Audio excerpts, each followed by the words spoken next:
Thank you, Aida. There were some, just for discussion purposes, we came up with a few questions just to kind of get us talking and, just discussing what the special populations that you outreach to. I don't know that there's any right or wrong as far as where you outreach and who you're targeting. It's just what benefits you all the most and your family caregivers in the state you're in probably. So one of the questions is, how do you decide which populations of caregivers and care recipients to serve? And Aida, you just want to start off and you can kind of tell about Oklahoma, and then we'll just have you guys, the rest of you, just jump in, and we will run out of time. I know we will, but we'll just go as long as we can. Okay, so when we're talking about special populations or outreach for special populations, here in Oklahoma, we have an Oklahoma Caregiver Coalition that meets quarterly. And what I absolutely love about the coalition, it is a lifespan coalition. And we also have subcommittees, and one is Respite. We have worked on helping our family caregivers that are Spanish speaking due to the growing number of family caregivers in our state that require us to better serve them. So we have done that. And do you want me to talk about what we've done too? Yeah. Okay, so we have an online application that is available in Spanish. So when family caregivers go to our application, they have to select the language. And we also try to provide any handouts that we are out in the community or that we have available. We are translating those. And I got to say, the feedback has been very positive. We do have bilingual Spanish speaking respite coordinators on our staff. And they have also talked about the family feedback has been very positive. We also try, when we can, other programs that do not have a translation to Spanish. We try to ask if it's available so that we have it in terms of resources, or with the help of our team, we have assisted with translation. We also really have over the years provided a special focus on grandparents raising grandchildren and other relatives. And it's, again, the data supports, we do have a high percent, and it continues, to increase in our state. So we have also tried to reach those grandparents and other relatives in creative ways. With the help of coalition partners that specifically serve that group, we certainly have had good collaborations to reach them. We have done specific programming, both for providing, one event that we do is called On the Road, and it is a great format to go over a lot of statewide resource information. We call it like a speed share format. We have done those all in Spanish, and we have done another event for grandparents, again, specific to learning what their needs are and really trying to work together as a coalition and as a team to reach them. And we also have made some efforts and are continuing to try to improve in that area to focus on our Native American family caregivers. We did a survey last spring, and everyone does have survey fatigue. So our response was not great. We're trying to learn from the tribes here in Oklahoma what resources specifically around respite are being offered. And so we're looking forward to continuing on that front to just improve and reach those family caregivers, collaborate with the tribes here in Oklahoma. We have partnered with the Comanche Nation and provided an on the road for those family caregivers that is more like southwest part of Oklahoma. So again, those are just some examples how we have tried to reach the underserved. And our team is committed. We have regular meetings to try to reach more family caregivers and specifically to try to reach the underserved. And so I love our team because although we've made an impact, we know the need is there. And so we have a commitment to try to do more, in an effort to reach them. But Nadine and Talina, what have I left out or overlooked? Please add to anything I've missed. I think those are our top three, and especially the grandparents raising grandchildren since Oklahoma. If you didn't already know, we got some mean people here because we incarcerate more people, women and men, than anyone in the nation. So I say that jokingly, but we do have a, grandparents raising grandchildren and other relatives. That's high in Oklahoma. So welcome, Patrick. I caught him drinking. Hello, sorry, ran late. This seemed the most interesting room to go into. Well, it's the funnest, we've decided. So Yeah, good. Where are you from, Patrick? Montana. Montana. Well, welcome. Well, we're just going around the room to Aida took a minute and talked about the special targeted populations that Oklahoma, Talina and Aida and I are all from Oklahoma, the Lifespan Respite Program. So she gave a briefing on the targeted populations that we try to serve. So Marilyn, do you want to go next and talk about in your state what targeted populations you serve? Thank you. I come at this a little differently because Aida mentioned your coalition, and that's what I represent, is the coalition rather than the AAAs or the Commission on Aging that do the consumer directed respite kind of thing. That's the big thing, I think, here.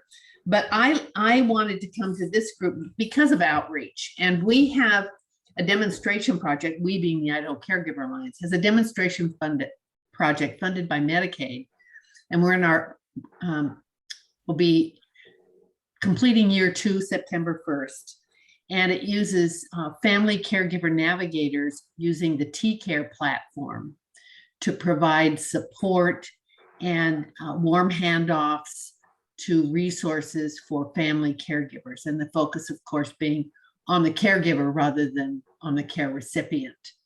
And one of the things that we focused on in year 2 of that demonstration was Spanish speakers, because we have a county in Southwest Idaho that's 27% are Spanish speakers. So it was pretty obvious to go that direction. And so we've put our materials in Spanish, website in Spanish, but for our family caregiver navigator, we also established a Hispanic advisory committee that basically were our outreach tentacles. Where are those events or venues or mercados that we could go to with our navigators and hook up with people. It's been difficult during the pandemic because of the lack of in-person interaction, but we have found a couple of things that you need to meet people where they are, recognize their cultural values. And we have found in the Hispanic community that there's such a focus on family that caregiving is just embedded in that cultural value. So it's not something that people kind of identify with and call out naturally. And so if we can get to community leaders in the Hispanic community who can kind of share that message out about this is free. This is not something that's going to jeopardize your legal status. All the things that we know that many in the Hispanic culture are nervous about and distrustful of. So the message carrier is very important in penetrating that community, and it just requires constant effort and just making people aware of us and that it's okay to ask for this help. We're also we've also done a little bit with grandparents as parents, but not like we could. We've got some people on our team who've worked on the grandparents as parents project evaluation of that project in Idaho. And we are participating in a conference that is happening in the middle of May on the Fort Hall Reservation for the Shoshone-Bannock tribes. And it's focused more on Alzheimer's and dementia caregivers, but we're going to participate in that. And like you said, listen to them, listen to the tribes, listen to what they need that we can maybe help facilitate or provide or support. I hope that time is wrong. 3 minutes left. It can't be. We couldn't have gone through 20 minutes. On mine, it says remaining 3 minutes. The rest of you, Rosalind, is there anything, what have we touched on? Grandparents, tribes, and you guys can come back to the same one. You don't have, you can come back if you want to listen more. We have been working with our kinship grandparents because I have two hats and that's one of them. So it's a nice segue. And then we also work a lot with our tribes here in Washington State. We already have ongoing relationships through the kinship program and other programs. So we already kind of have a segue there as well. One of the things we're doing with the tribes is we've been able to get feedback from them. And one of the barriers for the tribal members was that they didn't feel comfortable having outsiders coming in and providing respite. And I think that would be the case for many populations. So we're developing, we have also got some training requirements involved for respite providers here in Washington State. We're very, we have a lot of guidance around that. So we're trying to, well, we've working on curriculum that is tribally specific and relevant for each tribe and giving their feedback and whatnot. So it's because each tribal governance is different and each community is different. So we're really focusing on their needs and having them bring those forward so that the tribal members are able to receive respite from tribal members instead of an outside stranger. So we're really excited about that. We've had one tribe have 7 caregivers went through training and are starting to provide respite for their family members. So that's exciting. Another area that we are really focusing on right now is rural communities, especially because of the isolation of COVID, with the inability for some people to be connected with, social platforms or anything like that. We were really trying to find some solutions for our rural communities. So, and there are fewer respite opportunities because there are fewer providers there. So that's a big focus as well. I don't want to take up much time, so I'm going to pass the torch. That's great. Sarah from Arkansas, you want to? Yeah, Sure. so we have actually kind of rearranged our vouchers recently. We used to subgrant them out to different organizations, and we've actually brought it in-house this year into DHS to kind of keep it a little more consistent. We started that back in November. We went live with it, and we've got some pretty good results from it so far. We are going to be working soon on the Spanish side of things. We have a consulate here in Little Rock that we're hoping to partner with. The biggest areas for us that we're still trying to figure out how to tap into. One, we have a pretty expansive Marshallese population here in Arkansas. And when we've spoken with some people, that kind of work in that area, it's such a close-knit group that they really kind of keep things together for themselves. So how to break through with that, we're having an issue. And then The other big issue is just our rural areas, how to get information out to people. Yeah, yeah. If we get shut off here, please come back and we can keep talking. We are done. Taylor and Patrick, we'd love to hear. If you want to, they're going to kick us out and come back. If you want to stay or if you want to go to another room, we get it. But we'd love for you to come back. So good stuff, guys. This is really good. Yes, thank you, everyone.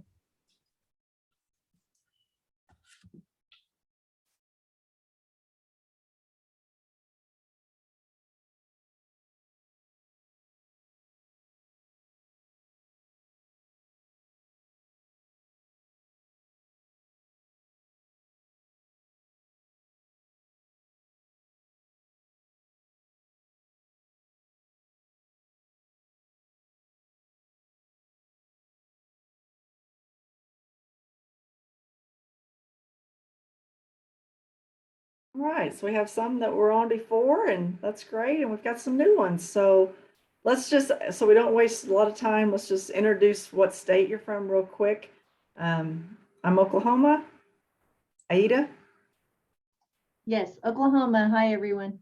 Lena. Oklahoma as well.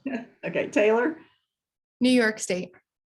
Rosalind, Washington State. Maryland, Idaho. Patrick, Montana. Rebecca, New York. Mary, North Dakota. Sarah, Arkansas. and Cheryl. Nevada. Nevada, very good. Okay, great. Well, again, we ran out of time. We did not get through everybody, so we got to have some, the individuals are back on here and we're actually anxious to hear. Taylor, do you want to talk about your state a little bit? Sure. Yep. So in this past January, the New York State Caregiving and Respite Coalition launched the voucher model specifically for kinship caregivers who are not eligible for respite underneath any other funding stream. And all of those forms are available on their website in English and in Spanish, and they can download everything they need right off of there. And right now they're working on trying to get people to know about the program and that it exists and that it's out there for them to use. So recently, the director of the state office did a Facebook Live with Doris, the director of the New York State Caregiving Respite Coalition, to spread the word. And they found that a lot of people don't watch the videos on live, but thousands of people watch the recordings from the live video. So that has been a really good way to spread awareness. And they're working on getting people to know about the program and that they're eligible to use it. And I'm just looking forward to hearing what the rest of you have to say. That's great information, Taylor. That's very good. All right. Again, for the newer ones that were on earlier, we're just talking about what are the special populations you reach and kind of how do you do that? So Patrick, you want to tell us your story? Yeah. So I'm in the Office on Aging.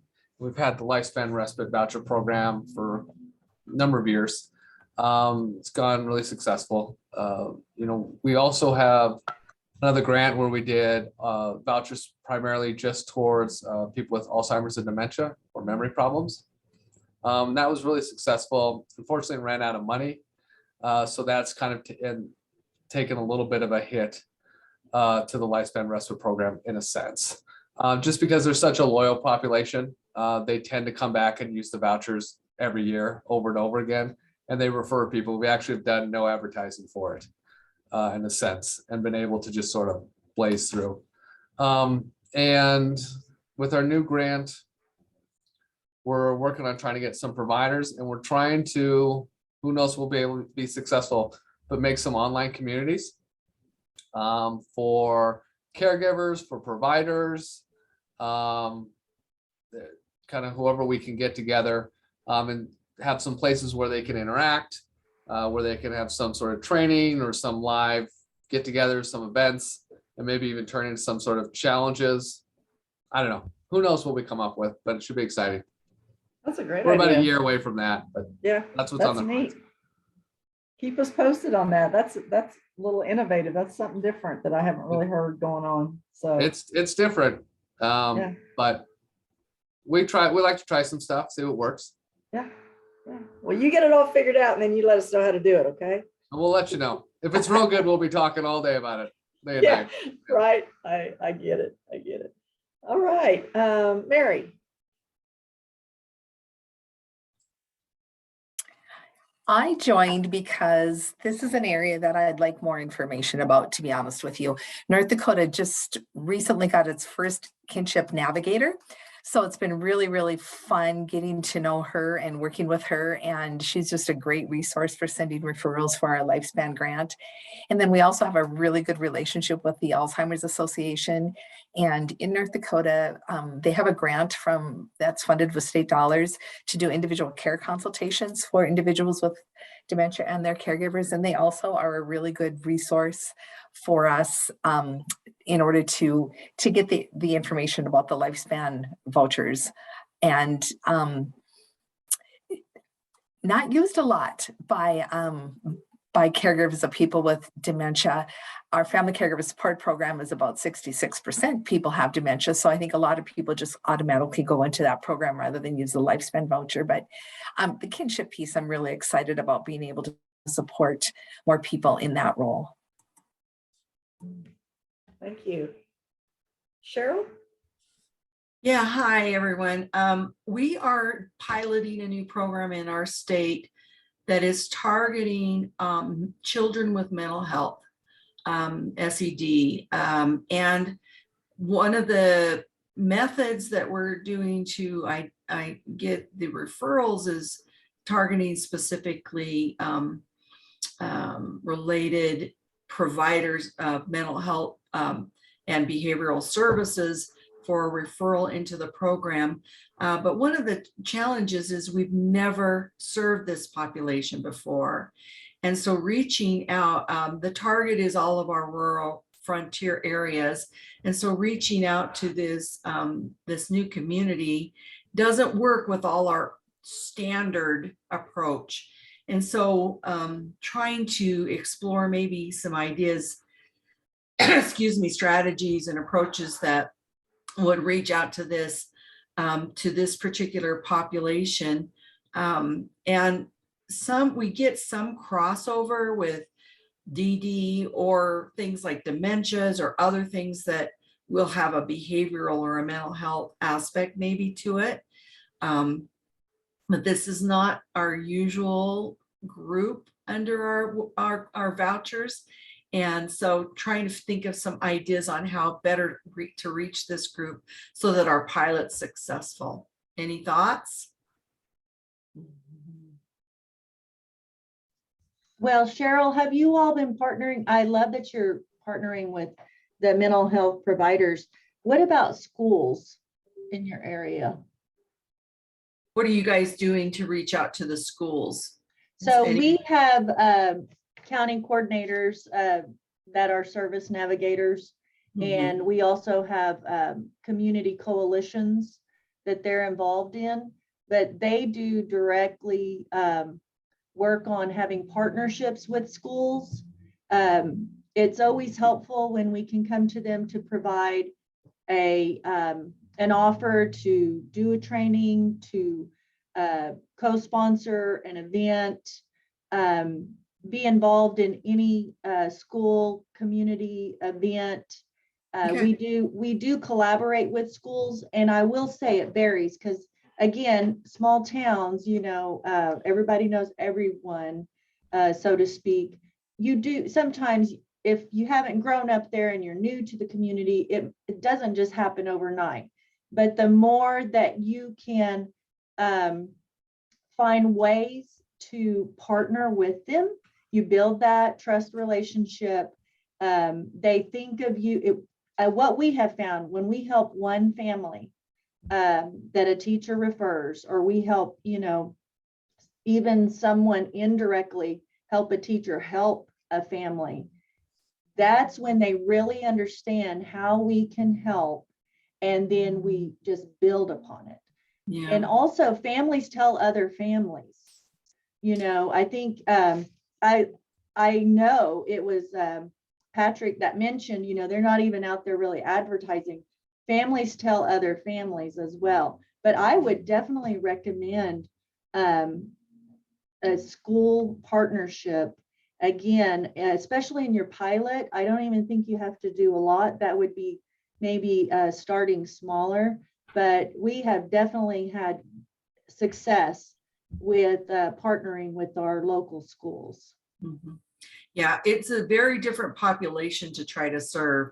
And it's instead of, in-home or an out-of-home kind of setting, it's more activity-based. That's what the families are looking for. And so they're looking for peer supports in a yoga class, and they're looking for, Yes. and so Therapeutic writing program. yeah. We actually have some good partnerships with our therapeutic writing programs where they will accept our respite vouchers. Okay. We have an in-house program with the Oklahoma State Department of Mental Health. It's a program called Systems of Care, and they really do have some out-of-the-box thinking in terms of trying to reach the respite providers that will accept the voucher. And you're right, they want that type of hands-on respite. And we've been able to issue the vouchers, and they've accessed those things. So I love that idea. Cheryl, have you reached out to any of the Title I schools? So Title I, Not What? that I'm aware of, unless they're already interacting with some of the mental or behavioral health providers. I don't know. I'll ask if that has been reached. the reason why is Title I school, I mean, they get additional funding things, but they also have a specific person that works with that population. And Okay. they're always looking to bring different programs in. And so that may be a good place. It's low income, which has a whole slew of challenges with it. But that is definitely one that, at least that's where I go, because then you have a point person in a school, and then you could get into a district, because they'll all have a specific Title I program manager Okay. of some sort. They'll probably have some fancier title. Marilyn looks like her hand is up. Maybe she has some things to share. Well, I don't want to take much time, but this was kind of two birds with one stone. We recently had our Hispanic Advisory Committee meeting for our Navigator project. And the state migrant education coordinator for the State Department of Education was on the meeting. And she was able to provide us with the migrant liaisons in about 40 school districts around the state. And we're going to start working through them for the very reason that you described, that Hispanic families with kids in school will trust the school where they may not trust anyone else. So it's not really the mental health side of things, but it is a good way of connecting with families of school-age children. Rosalind, do you have something? I kind of had a question more than a comment. We struggle with caregivers, kinship caregivers that are, have behaviorally challenged kids. And number one, they don't trust that someone else can step in and provide resources and support because of the high needs of the kids.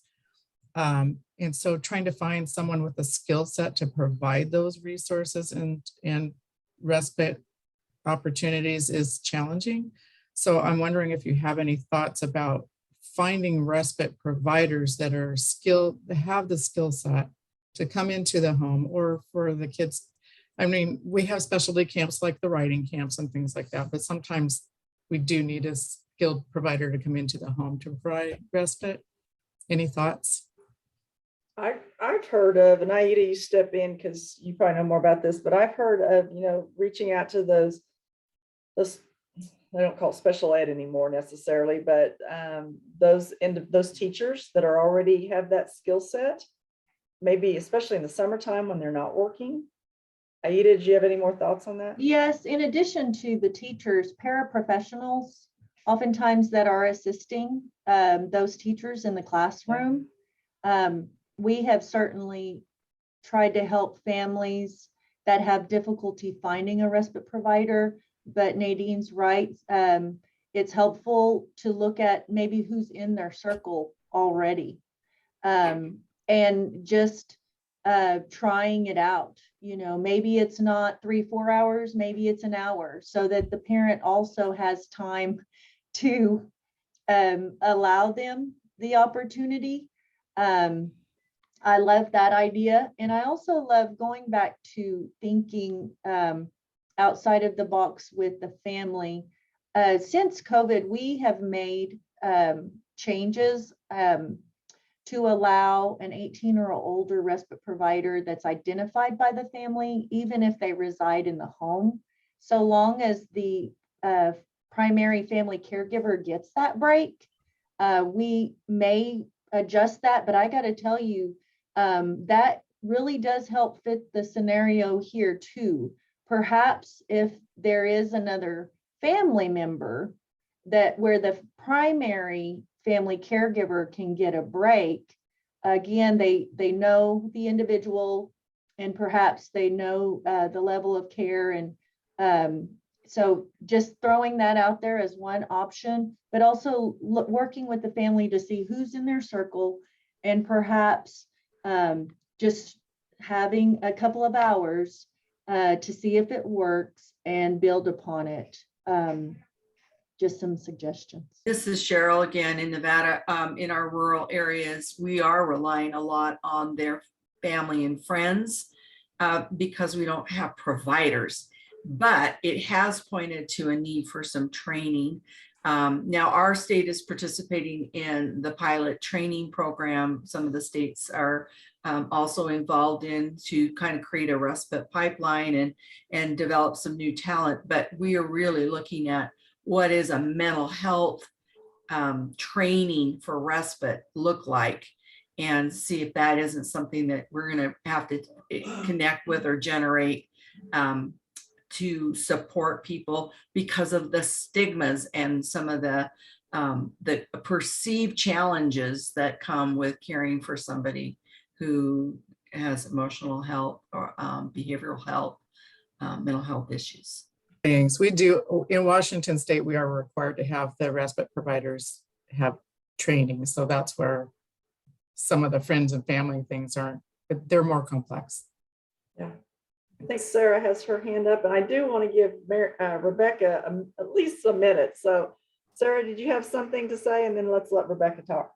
Yeah, I was just going to say, kind of like Cheryl in Nevada, we're participating in the pilot project on the respite training, and that's helping. But we've also kind of been reaching out to colleges and different things across the state, not just in their educational departments, but in their OT, PT, speech, those type of areas, so that maybe they can broadcast it to students who may need hours for different things to go in and, in our case, go in and do our certification training and go through kind of that route. But we've been trying to reach out to some of the colleges and getting into different fields that may touch on that in other areas. That's a great idea. Very good. Rebecca, what state are you from? I'm from New York State, actually, Okay. and it was great to hear Taylor talk about the New York State Caregiving and Respite Coalition, because I just started working there last week. So, Okay. So I'm brand new, and I'm coordinating the Voucher respite program, and we have a kinship aspect to it, and then we have a lifespan aspect to it. And so far, it's been a little overwhelming, but I'm just so excited about it. And it's really interesting to listen to all of you. I have a sister-in-law in Federal Way, Washington, who is a paraprofessional with kids with special needs, and she absolutely is so passionate about her job. So the idea of finding folks who are already working in special ed is I think kind of an interesting idea. Yeah. But Well, that's Rebecca, all I I'll got. just tell you that these collaboratives, just stay on them and listen. And that's how I learned years ago too, was just listening to what everybody's doing and just trying it and see if it works in your state, and you'll get a lot of good ideas. And Jill's a very good resource. Sarah, is your hand still up or? Yeah, but it's just because I didn't put it down. Okay, all right, all right. Well, I know it was fast and furious, and I know we could talk for another hour, but this is really good. And I hope you call upon each other. I mean, if you heard somebody say something that, you know, we're always, any of us from Oklahoma, reach out to us. We'd love to visit with you. I wanted to share, Nadine, real quickly, because I didn't when I did the, Yeah, 10, 9, 8. oh. So we just had our first family caregiver respite retreat. And I got to say, if you have, you know, a voucher program and that's something that you're interested in learning more about, please email me because it went over very well.